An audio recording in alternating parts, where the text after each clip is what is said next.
Good day, everyone, and welcome. Thank you for making time to join us today to this session.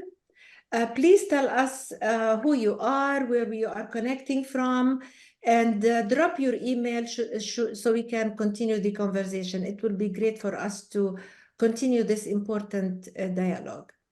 Today, it is my absolute pleasure and honor to welcome three amazing professionals to this panel. In the next hour, we will have an open discussion with Dr. Esther Nkolo, Dr. Shahira Hussein, and Katie Krueger about their personal career journey and how they dealt with challenges.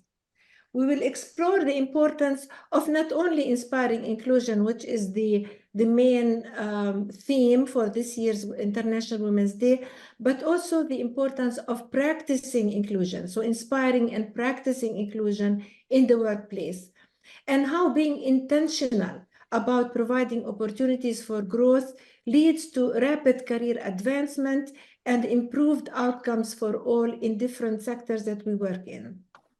First, I will ask the panelists to introduce themselves briefly, and then we will have an open discussion about mentorship, diversity, leadership, and other themes if the time allows us to do so.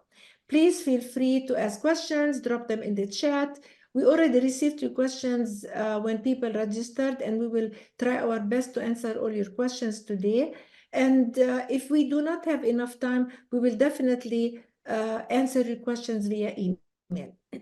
I'll start with introducing myself, which I should have done when I opened the session. My name is Taroub Faramand. I'm the president and founder of YHER, and I have been working in development for a very long time. We started the company 13 years ago, and we're very excited about today's session. So I will start by asking Dr. Esther Nkolo to introduce herself briefly.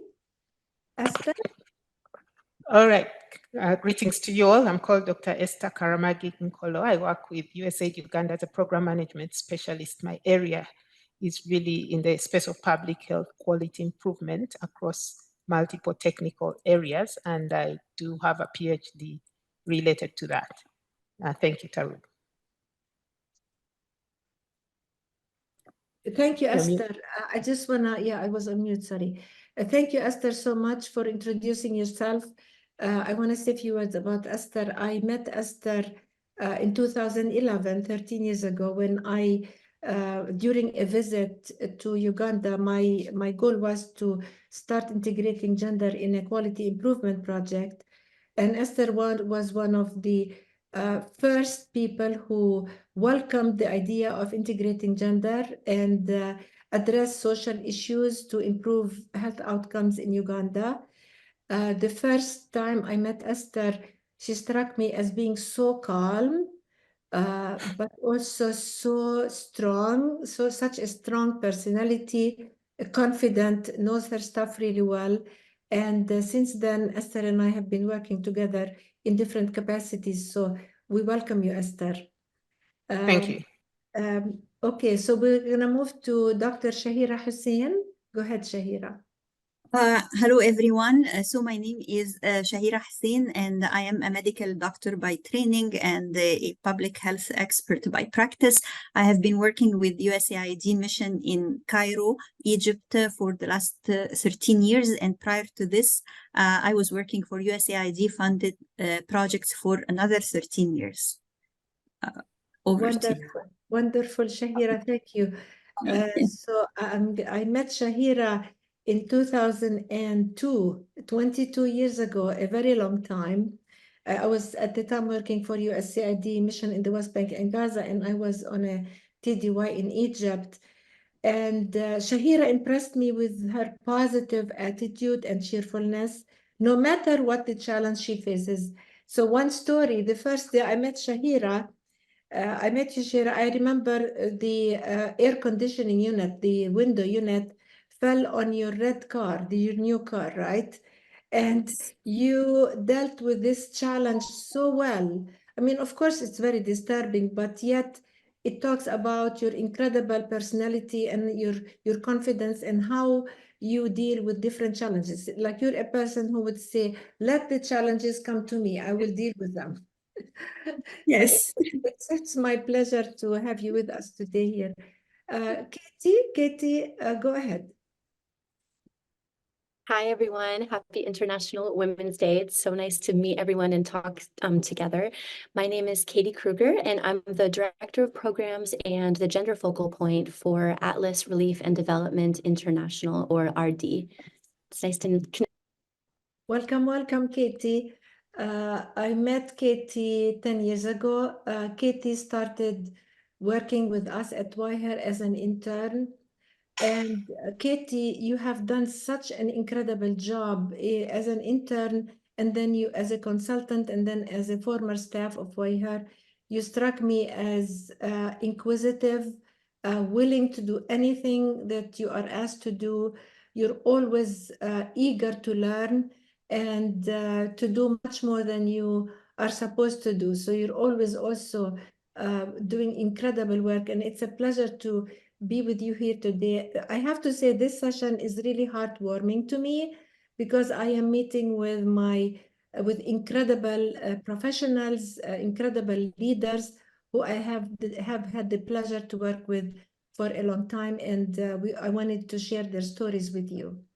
So I will start by asking Katie, how important was having a mentor in your professional development and career?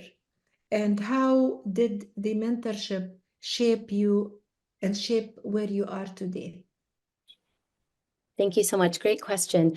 I think looking back, in preparation for this call, I looked back over my professional career, my the connections that I've built over time, and it really struck me that I think every single opportunity I have been able to participate in, to support, has been initiated by another woman. Another leader has helped open the door for me to either learn something or participate in something or be a leader in a new way. And that really is quite striking and quite incredible.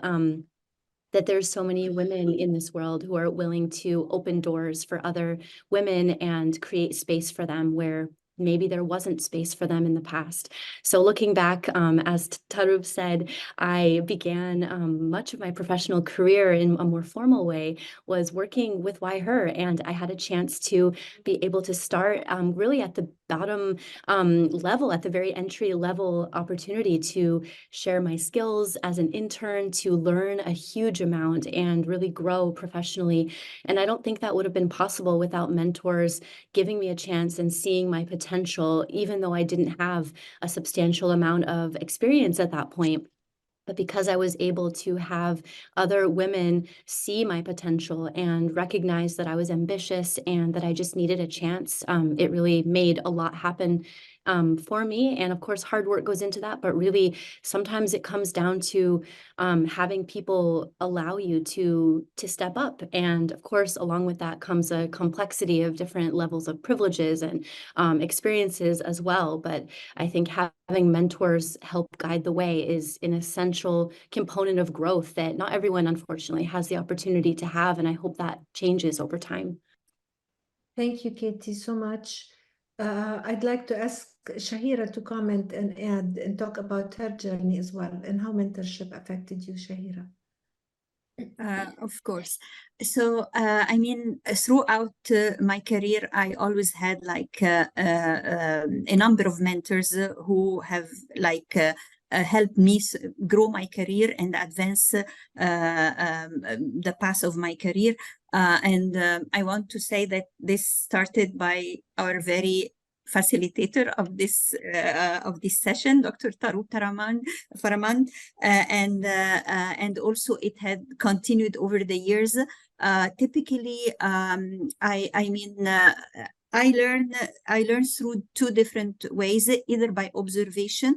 So, I mean, when I observe my mentor, the way they talk, the way they carry themselves, the way they they keep high standards of professionalism and of integrity. And I learned from all of this, not only through observation, but also through like engaging in deep and engaging conversations and candid conversations where they can like show me different perspectives. They show me how to deal with the different types of personalities in a professional setting. All of this either through observations or through engaging in a different kind of conversations. I learned a lot from a number of mentors, and I am a very strong believer in that women support women in work. When they rise above competitions, they can do a lot to help each other. Thank you, Shahira. Shahira, you reached a senior position now with USAID. You're now the acting office director, right? That's correct. How did mentorship help you reach that level? I mean, this is a very senior position with USAID. Congratulations. Thank you. Thank you very much. So, I mean, our mission is very supportive of locally employed staff, or as we call them, foreign service nationals. Last year, a decision was made to establish an FSN-led or a locally employed staff-led Office of Health and Population. We are in the recruitment process now, and I am in the acting position. And if it wasn't for all these wonderful women around me, I wasn't been able to assume this responsibility. I currently have like a number of really truly wonderful women around me. If you don't mind, I would like to mention them by names. So I have Margaret Sancho, our Deputy Mission Director, and I also have a couple of senior health advisors, and these are Jillian Line Powers and Lisa Childs, and they are very supportive, really. I go to them, they mentor me, they show me the way. I mean, because I moved also from managing programs to managing people and relationships, and it's very different. And there is a lot of also engaging with the front office, our mission director, our deputy mission director, the interagency, the State Department, the embassy. So it has a lot more than like managing programs, and I am learning every single day. But I am also really, truly very grateful to all the wonderful women around me who are supporting me very much. Wonderful, Shahira. Thank you so much. The importance of investing in people and trusting people, and it leads to incredible accomplishments. Thank you, Shahira. We're going to ask Dr. Esther to share with us some thoughts about mentorship. All right, thank you. I think like Katie and Shahira have said, I look out for people who have recently achieved what I'm trying to achieve. These are the people I look for as mentors, and you'll find that they're going to be my supervisors, the ladies near me, and so on. So those are the people who help me to navigate new spaces. There are people who are far off, like in Uganda, we have Dr. Maggie Kigoti, who headed the Uganda Investment Authority. Those are people you see on the TV or internet. They are far off. Those I use more for inspiration, goal setting, visions, but it's the ones who are close to me. And many people here before the call were saying how Taroub is one of the most passionate and persistent mentors. She has been that for me. And also ladies like her who are close, accessible. This really gets you going very fast through the workspace or any new space. I moved from clinical medicine to public health working with such a mentor. I moved from local to international space working with such a mentor. But I've also been mentored by male mentors, although I wasn't deliberate about choosing female or male. And although, as we've said, we end up with female mentors mostly because they have similar challenges, I've also had some male mentors who have guided me to hit some milestones, like going to study, which universities and which jobs to go for. So these have also been helpful, but it's really mostly been the female mentors who have who I'm able to call or chat with and get through day-to-day challenges. And actually, these are always or almost always in their workspace. And I appreciate that from them. Thank you, Esther. It's such a pleasure to hear you talk about also male mentors, men mentors. It's very important that we also mention that. And I appreciate your thoughts. You indeed moved from working local to working global. And now you are working with the USAID in Uganda. So we are very, very proud of where you are right now, Esther, all of you. All right, we are going to move on to talk about diversity in the workplace and the importance of diversity. And I wanted to hear your thoughts. I will ask Shahira to talk to us about her views and whether do you think we have closed the gap between men and women in terms of leadership? I mean, there has been a shift, right, in leadership now, but do you see this, and explain how this gap has been closed or changed in your opinion? I mean, a lot of progress has been accomplished in terms of closing the gap. However, a lot has still to be achieved. So, for instance, in the Middle East region and more specifically in Egypt, for instance, there is a lot of women who are now like ministers of, I mean, in the cabinet, for example, and the number is growing every time the cabinet changes. I have to say also that they are typically in charge of certain ministries that are typically for women to be in charge of.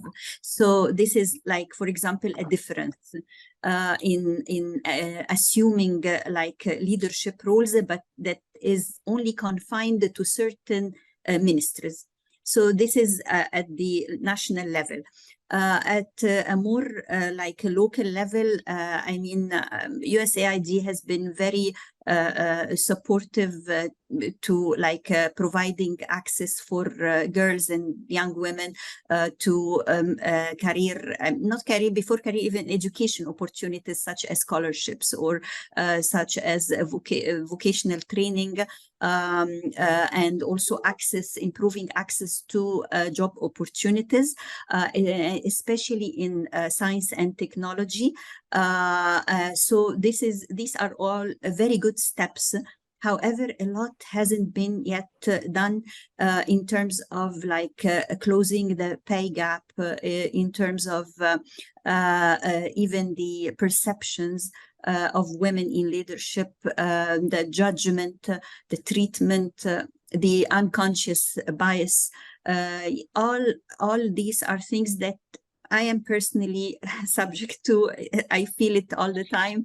However, I have made a conscious effort not to let this discourage me, because stepping into a leadership position, I knew that I would be faced with stuff like this. It happens every single day. However, I am very determined that I will not let this make me shy away. So this is what I am. I mean by there is a lot to be achieved.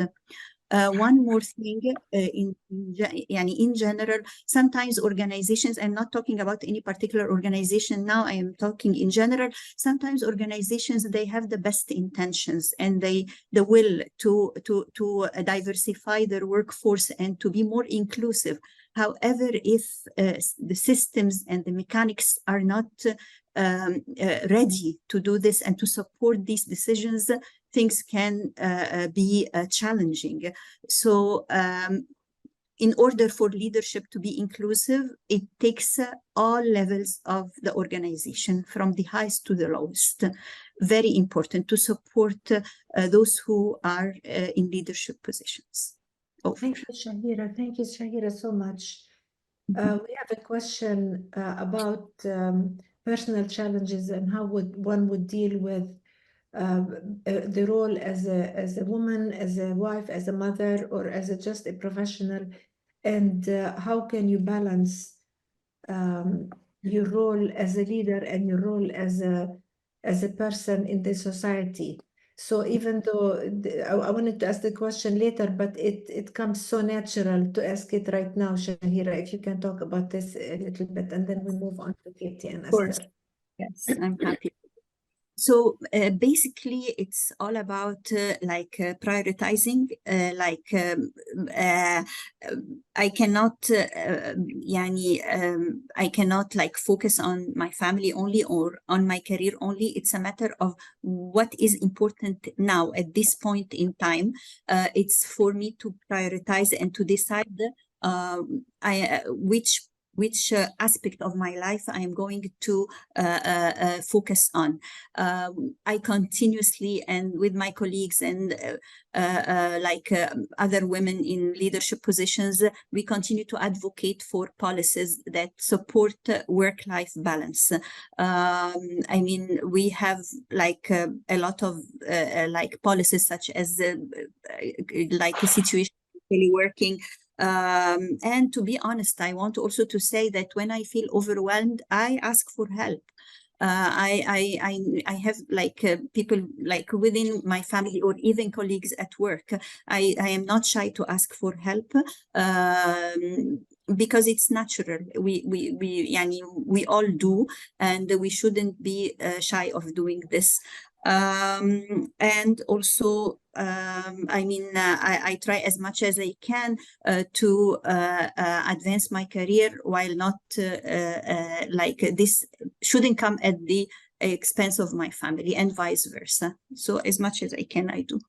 Thank you. And can I add one more thing? I set realistic goals for myself. I don't overwhelm myself with goals that are not attainable.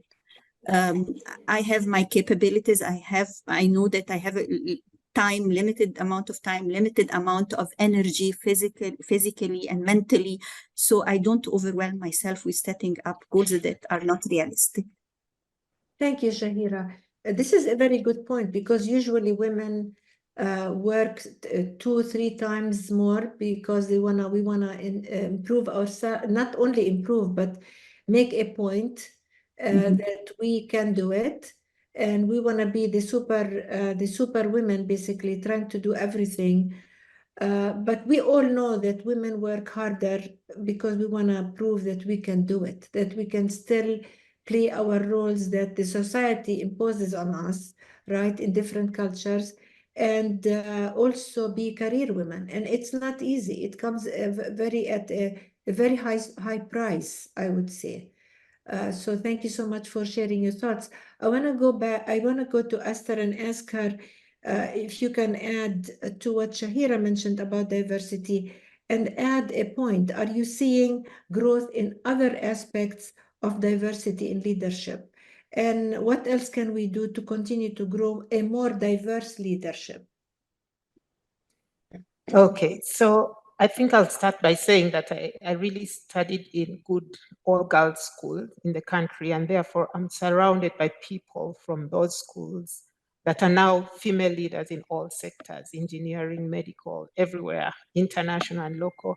And also working in healthcare, I find a lot of outstanding female leaders because healthcare is dominated by females. So for me, finding a female leader or meeting leaders who are female is not unusual, but I still find people who are surprised or don't expect leaders to be female. People, for example, who assume all doctors are men, or people who walk past the leader and go to the nearest male, and they have to be then told to go back and shake the hands of the right female boss. This still happens around. So because of that, I'm generally aware that we haven't yet reached where we want to be. And so I think there is a lot more space for us to expand this work we've done with women in leadership. When I speak with my colleagues who are female leaders, they talk about things which make sense to me. For example, do we need to have more telework for perimenopausal women because there are days when they can't leave home? But you will not find this normal talk in other spaces where there are male leaders because they don't think of that. So because of these types of things I see around me, I know that we haven't hit it yet with this diversity with this group. And then there are other groups, of course, that need space. It's not only female leaders. I know here where I am, it's a lot of young people. Young people are not in any leadership positions. Maybe they are still in school, but at least we've started to see innovative ways to bring them to the conversation in different meetings and different decision-making points. For example, yesterday I was reading about an organization that has listened to young people and taken a very innovative financial solution to secondary schools here, where they can access money because they don't have ATMs, they don't have mobile money for phones and so on, but they've taken them a solution just following their feedback, not their parents. So social media and so on is bringing these voices to the table. I'm also specifically worried about people with disabilities because they are not yet there. They don't have anyone speaking for them. Most of them are just a few isolated organizations and they don't get to the decision-making table. So I usually wonder who speaks for this, but I strongly believe that we need to expand access to decision-making to each and every category of people in our communities. And I think politicians have a big role to play. Once we have these categories of people in political space, they get watched on TV, on internet all the time, and it inspires other people like them to go forward to try. And that I really think that is the line that needs to be pushed for us to take this to the next level.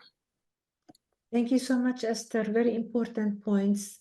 I like you keep repeating, when you see people, you get inspired. You see them on TV, you see them in leadership positions, you get inspired. So inspiring inclusion and practicing inclusion is really very important. So thank you so much, Esther. I'd like to hear from Katie, her thoughts, especially Katie, you worked in areas of political unrest, you worked with Syrian refugees, and you worked in different settings. So share with us your thoughts, please. Absolutely. I mean, it's hard to add so much to the other speakers have covered so many important areas, but maybe looking at it from more of a grassroots level, the one thing that I really have seen through my work, which has substantially focused on supporting communities inside of Syria, as well as refugees in the diaspora, but often working with local organizations inside of Syria on the ground, especially areas that are still quite in the early recovery stages after being completely isolated in northeastern Syria, completely controlled by ISIS and other armed groups. And at this point, there's been several years of development and growth, and there's an emerging civil society on the ground, but every single day we still face challenges with a lot of our partners not having a very inclusive staff among their teams, and also having trouble with understanding the importance of really engaging the hardest to reach community members and not simply relying on maybe their long established networks or the people that are easiest to reach.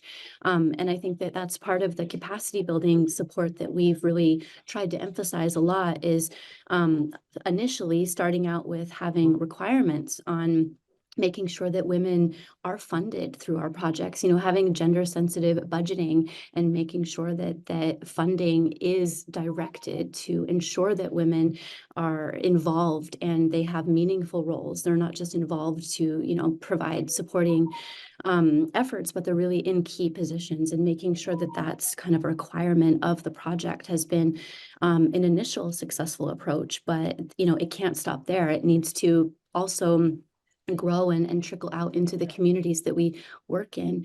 And another area, just looking at it from a grassroots perspective, is a lot of our projects currently work specifically to support people with physical disabilities. And especially when you look at it intersectionally and look at women with physical disabilities, the challenges that they face regularly are just astronomically difficult. It's really hard for them to be able to even access opportunities physically, having the chance to exist in spaces that should be meant for them, but because they might not even have something as simple as a ramp to enter an office, might mean that they don't have the chance to have a role that they're well qualified for. So one thing that we've been really working on through our organization is working with employers on the ground inside of different communities, working with vocational trainers, and really emphasizing that it's not the fact that we need to choose the people that fit the curriculum or fit the role in terms of what they can physically do or what types of skills they would be qualified for physically, but we need to adapt the environment, or we need to adapt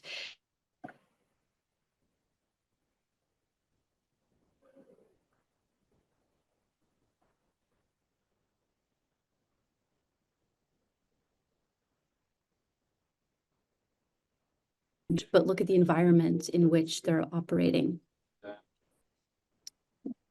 Did I lose you? I feel like thank you. Yes, no, you're good. You broke up a little bit on my end. Maybe it's my internet, but thank you so much, Katie, for these important points. While you were talking, to my mind comes the issue of safety in the workplace and the importance of safety in the workplace, where many men and women and other groups as well, persons with disabilities, members of the LGBTQIA community face challenges related to either bullying or harassment of any sort. Sexual harassment is a big issue we need to always think about and discuss. We at YHER work diligently to make sure that the safety in the workplace is at the top of the priorities, in addition to other priorities as well. But we feel strongly about improving and securing safety in the workplace for all, so people can excel and can feel comfortable coming up with new ideas. We provide a platform for people to innovate, to create, to voice their opinions, and also to be heard. So I just wanted to emphasize on those issues, and thank you so much all for your thoughts. I want to move on and talk about localization, the hot topic that everybody now is talking about. And, not only USAID is moving in that direction, but also other donors, even private donors, are now moving in the direction of localization. So we at YHER have been, since the beginning of the company, that is our motto, basically, to work with local professionals, local organizations to implement and innovate and come up with solutions that make sense to the country that we work in. You all know our methodology, IDEAR. I'm not going to talk about IDEAR now. If anybody is interested, check it out on our website. But I wanted to talk about what else we should do to ensure localization. Is it only providing funding to local organizations directly, or does it go beyond providing the funding? And how can we invest in local professionals so they can lead development in their own countries? And Esther, I'm going to start with you for this question, if you don't mind. Go ahead.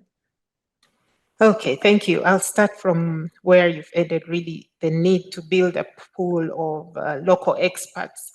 And I know that you may not know this, Taroub, but when I was joining university, I was in a class that the government decided to give 1.5 extra points to qualify for university to only the female candidates. So because of that, I got full government scholarship for medical school.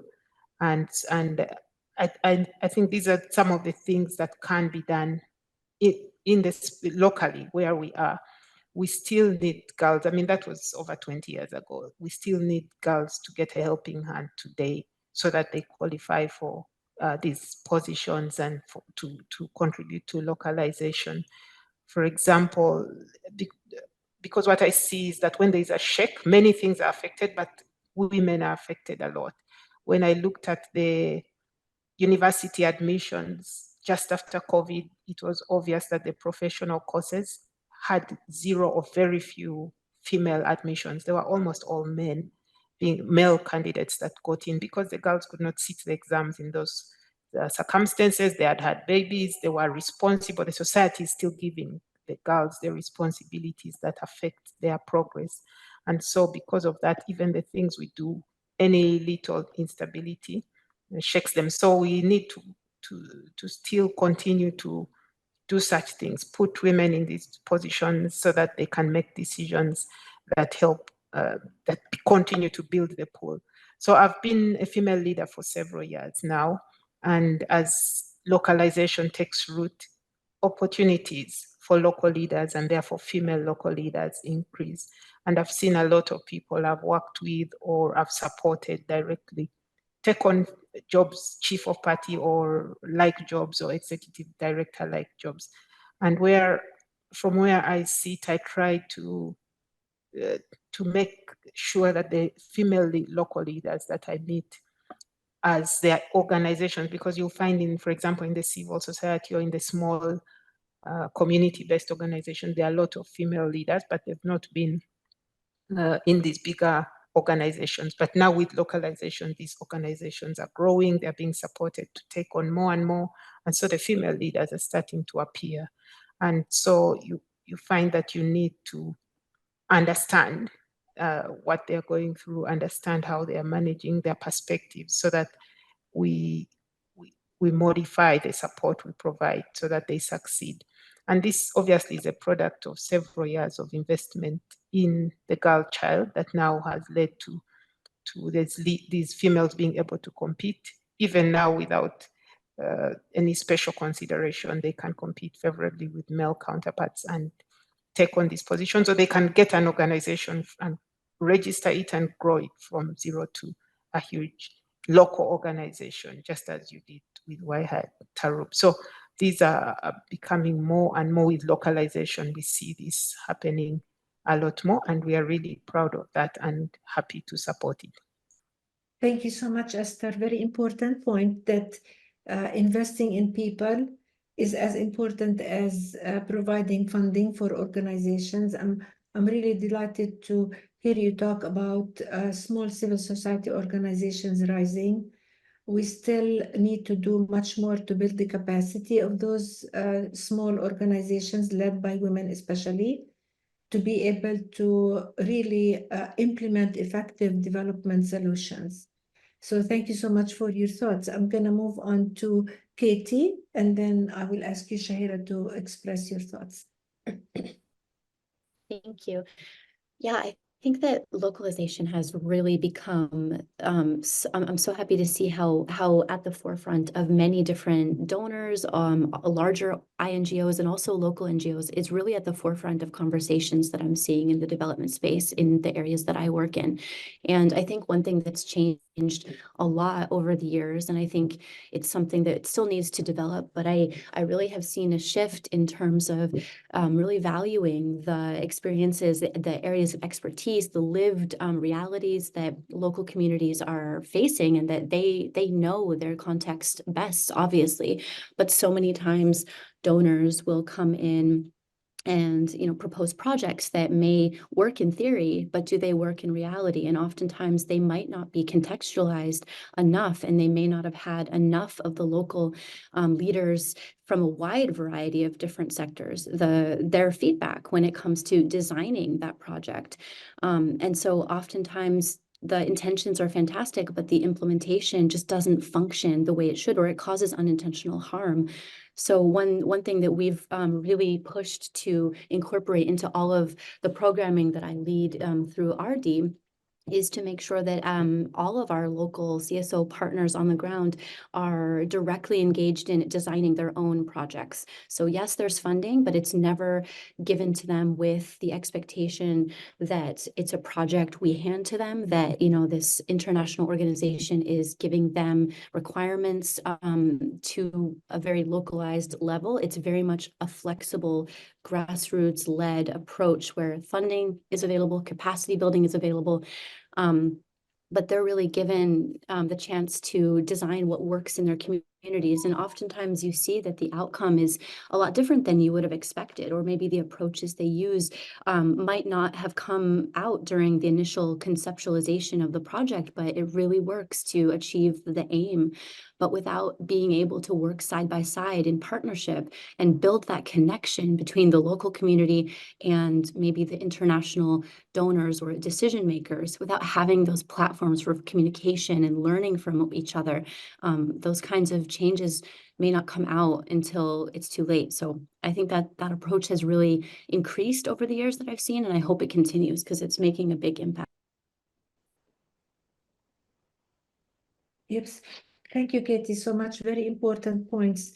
We all believe in localization, of course, and this is the way to improve development outcomes when solutions are identified and implemented and monitored and led by local professionals.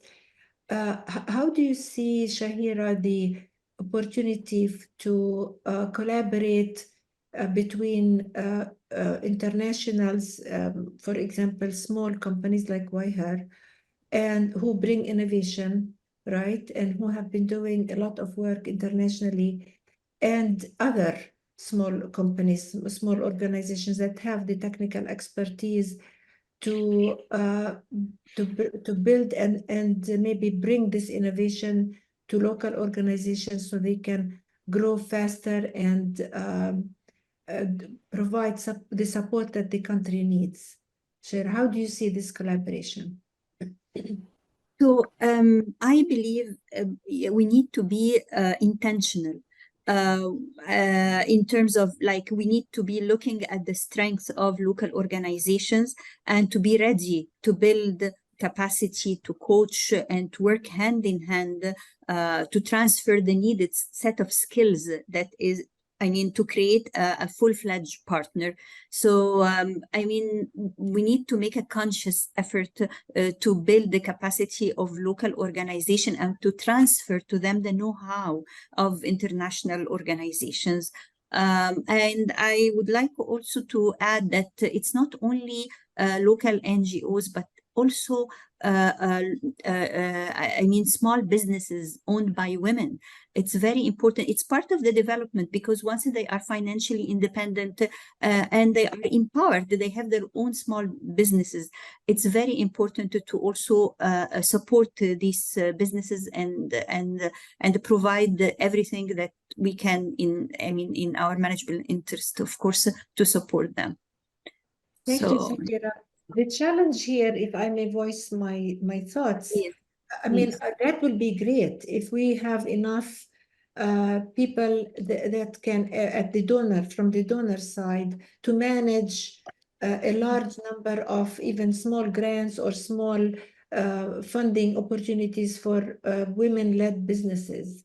The challenge that we face now, of course, we have been facing in the development sector all along, is the insufficient number of people who can manage and who can report. The financial risk here needs to be addressed, right? Not only the programmatic risk.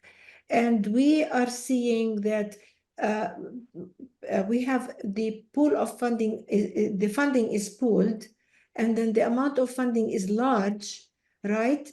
And then small businesses led by women are excluded from the opportunities that are now offered to local NGOs and local entities to receive direct funding from USAID. I would really encourage Esther and Katie later, because Katie is moving forward with her career. Just watch where Katie is moving. We're very excited for her development. You can influence the scene. I mean, we need more voices advocating for better collaboration between locals and internationals, and then finding ways to support women owned small businesses locally, because as we see, the funding is pooled and is going to very large organizations who partner with large US companies, and we end up with the same cycle, right? So we really need your voices and your thoughts to influence the scene. Do you have any advice to young professionals? Because we received several messages about striking a balance, and Shahira, you did talk about striking a balance, being a woman and also a professional. I'd like to hear from Esther. How are you striking that balance? I know your children are such incredible students. Your daughter is now studying in Germany. How could you do this? And then what is your advice to young professionals moving forward with their careers? Yes, I think one of the things that actually women face when they want to move their careers forward is paying for education, because the resources in the household, if they come from the man, they are going to pay for education of the man, and or the lady is going to volunteer or just give up because she wants her children to study. So that's one of the things I had to figure out early, and working with my family, my husband, we were able to just work on the total finances and just figure out how to pay for them, just looking long term at how the family in general would benefit. And we then had to just, first of all, you have to be earning money yourself so that you can take a portion of that to pay your costs of your growth. And then you then use the rest fairly to make sure everyone else is also growing. But I found a lot of the times when professionals ask these questions, females, it comes down to how do you get some of that money in the household to pay for your own growth, while you would rather pay for your children in Germany or in other universities, or you'd rather support the family to get more things. And so that's really a delicate thing that has to be taken month by month. And what also helps a lot is open conversation and communication with everyone in the household. All my children know what my university costs and where the money comes from and what we are sacrificing for each one of us to study. And also to just to the other side of it, the household and how it's run, we always have to work with the broader. We have, as you know, extended family networks that are able to support with the children when they are younger. I worked a lot with my mom to take care of the kids when they were younger, and then as they grow, you cannot stay with the traditional male-female roles. My husband has to pick up some of my roles. I had to pick up some of his traditional roles because I was also earning money. And so we have had to organize things in the house to what suits our situation, not necessarily import the norms from the society around that. And we've had a lot of success, at least that's what people tell us. And so I just encourage the ladies to just keep going, communicating, planning, and working with, first of all, find your own resources. You cannot be dependent on someone else. That's the starting point. And then start to work on the rest together with your family. Thank you, Esther, for your thoughts. Not everybody has the chance to have external support, right? The fact that some women have in some countries is great. We received a question. I'd like to ask you that question. There are women out there who are very talented. They do not have the financial means to advance their education so they can have better career opportunities. What are the opportunities that are out there that will not cost much, but they can advance their career by gaining more experience, for example, and working on new and different avenues to improve their career path? Esther.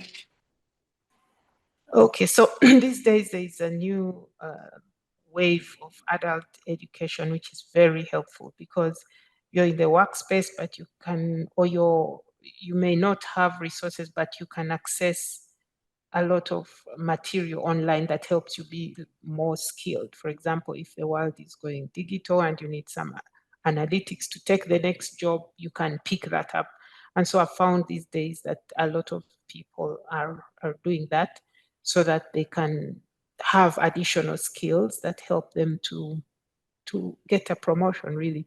Now, there are the other group of people who have not even entered the workspace. So those ones really, we need to help them. They can't do it on their own. People need to look out for them and help them. So at least in Uganda, where I am, there's a lot of individuals supporting individuals, but there are still very many that need support. And so the government has had to put up parish development models and all sorts of models to make sure the people can access some money, some income generating activities. But what I have to say is that we cannot continue to move the rest of us who are earning some money and ignore the rest of the girls and even boys who need support. And when you move through our society, it's quite normal to find most working people have 2, 3 orphans or vulnerable people that they take care of financially. And so the society just has to operate like that because there are people who can't do it by themselves. Thank you, Esther. Thank you so much. I also would like to add that the degree is very important, but also the experience is very important, like opening up opportunities for professionals in the workplace and trust them. Trust is very important. Trust them to fail. Trust them, give them the chance to fail and to not worry about experiencing and experimenting new roles, new functions. This I observed over the years helps professionals grow really, really fast. I mean, Katie, you remember we together went to Lesotho and to Uganda, and you were still very, just entering your career, but you were trusted with this effort. Esther is smiling because you remember that time, right? Well, I remember many times. Remember many times. But yeah. That's important because you giving you that opportunity and trusting you with it, it really affected how you started viewing yourself and your ability and taking more and more chances. Katie, can you talk to us about that really briefly?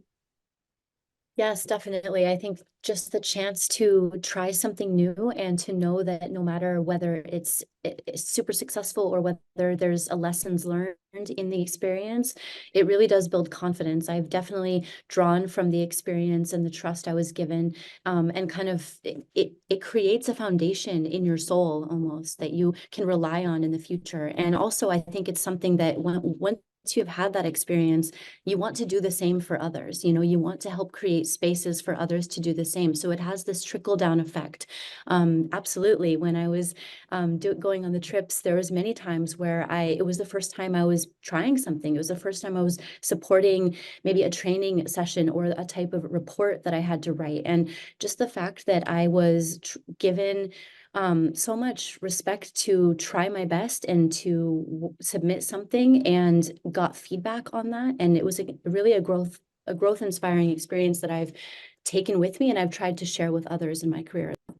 That's excellent. So providing those opportunities for people who are interested and willing and want to advance in their career is very, very important. Thank you, Katie. Shahira, we received a question from the audience from Sandra, who is asking, why is it taking so long to truly embrace localization? As you know, local involvement and leadership leads to better outcomes. And I've seen this since the beginning of my career in the mid-80s, a very long time ago. And many of you also observed the same. So yet, many, many years, fast forward, we're still facing the challenges in getting donors to accept a participatory approach. For example, the way we apply IDEA, it's a participatory methodology, it yields incredible results. And yet when we want to present a methodology that works well, we still face a pushback from donors. Tell us a little bit more about your thoughts and why do you think this is still happening? So I'll tell you my experience from like local organizations in Egypt and not worldwide. I mean, I'm not talking about Washington-based organization. I'm talking about grassroots level organization. And to be honest, my experience has shown me that their outreach is excellent. And the trust between them and the community is really, really very high. However, when it comes also to the set of skills and competences that are needed to deal, for instance, with USAID, they are lacking many of these skills. Like I have worked with one local organization, because I don't know if you're aware or not, but USAID, we have set objectives or targets, like a certain percentage of the funds should go to local organization.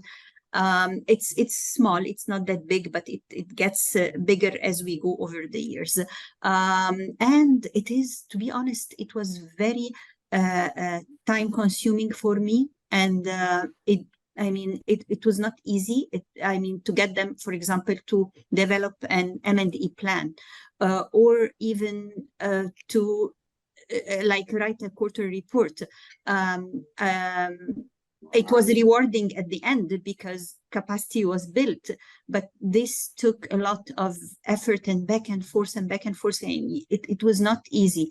So there needs to be some sort of a building capacity. And I know we've been talking about building capacity of local organizations for the last decades. However, maybe you need something really meaningful where you build the capacity of the local staff so that the set of skills and competences are there, coupled with the target of also having a certain percentage of funds going to a local organization. Between these two, hopefully things can get better for local organizations. Over. Thank you so much, Shahira. Any final words of advice to young professionals?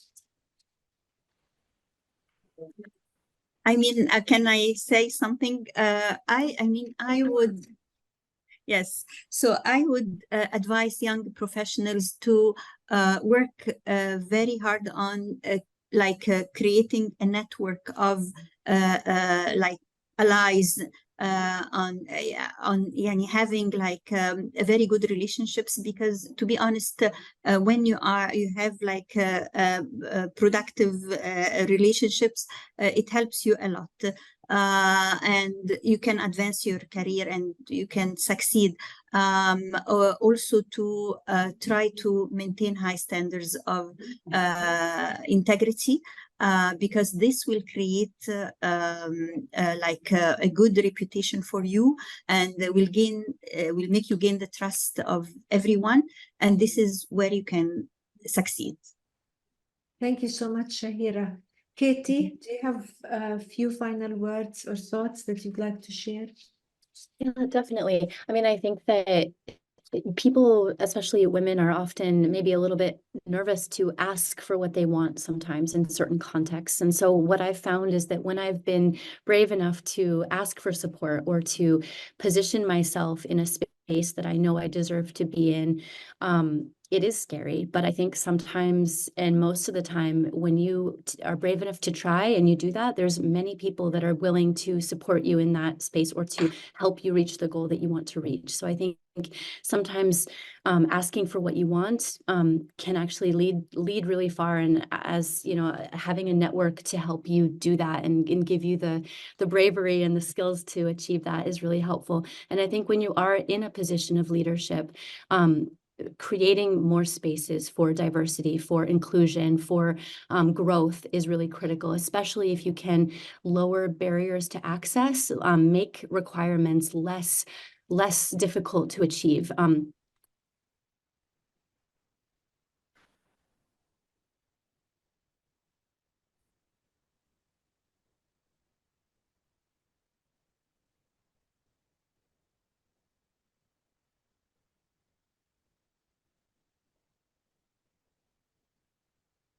Thank you so much, Katie.